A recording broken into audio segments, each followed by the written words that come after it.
देख रहे हैं तुळजापूरनामा न्यूज। स्थानिक गुन्हे शाखेची दमदार कामगिरी। गावठी कट्टा आणि 2 जिवंत कारतुसांसह आरोपी जेरबंद।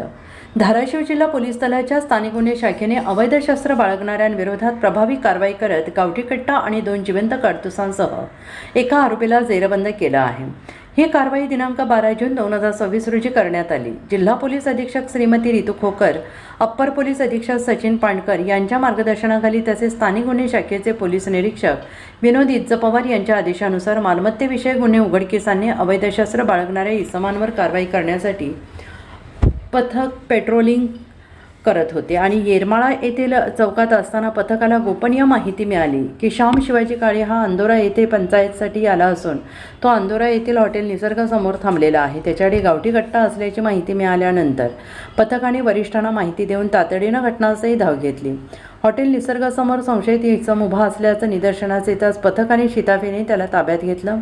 चौकशीअंती त्याने आपले नाव श्याम शिवाजी काळे, वय वर्ष 32, राहणार झगडे गल्ली, भूम, तालुका भूम, जिल्हा धाराशिव असे सांगितले।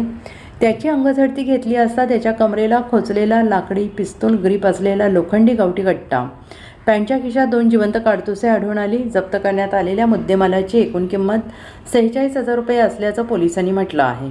आरोपीची वैद्यकीय तपासणी करून त्याच्या विरोधात पोलीस ठाणे कळंब येथे अवैधरित्या शस्त्र बाळगल्याप्रकरणी गुन्हा दाखल करण्यात आलेला असून पुढील कारवाईसाठी त्याला कळंब पोलिसांच्या ताब्यात देण्यात आलेलं आहे।